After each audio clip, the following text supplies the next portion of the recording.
నల్గొండ జిల్లా కోదాడ పట్టణం వ్యవసాయ మార్కెట్లో మాదిగ సమ్మేళనంలో పాల్గొన్న పిడమర్తి రవి మాజీ ఎస్సీ కార్పొరేషన్ చైర్మన్, కొండమీద Govindarao Madiga JAC Telangana working president.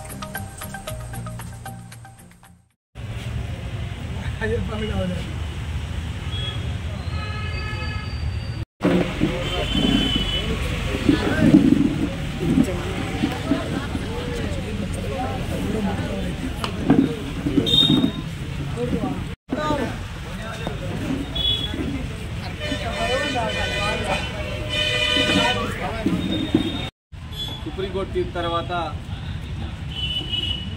మాదిగలకు 12% రిజర్వేషన్ ఇవ్వాలని పెద్ద ఎత్తున డిమాండు ప్రారంభమైంది. రెండో పక్షంలో వివేక్ గారు వారి కులాన్ని రెచ్చగొడతా అన్నాడు కేవలం మంత్రి పదవి కోసం. ఏనాడు మాలల ఉద్యమం చేయని ఆయన ఇవాళ వర్గీకరణ వ్యతిరేకంగా మాలను రెచ్చగొడుతూ మాదిగల మధ్య వైషమ్యాలు సృష్టించే ప్రయత్నం చేస్తా ఉన్నాడు.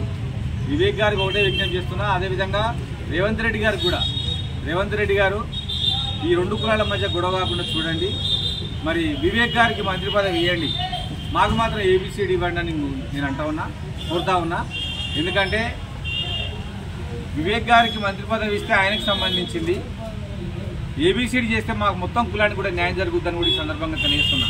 అదేవిధంగా జనాభా దామాష ప్రకారం మాకు 12% రిజర్వేషన్ ఇవ్వాలని చంద్రబాబు నాయుడు గారు చెప్పినట్టుగా ఆంధ్రప్రదేశ్లో జిల్లాల వర్గ వర్గీకరణ ఎట్లా చేస్తుందో తెలంగాణ రాష్ట్రంలో కూడా జిల్లాల వర్గ వర్గీకరణ చేయాలని నేను రాష్ట్ర ప్రభుత్వాన్ని కోరుతా ఉన్నా. లాజర్ మన యువ నాయకులు, మాదిగ యువ నాయకులు అయినటువంటి లాజరు, రాహుల్, వేణు వచ్చి పిడమర్తి రావణ్ అనే శాల్వతో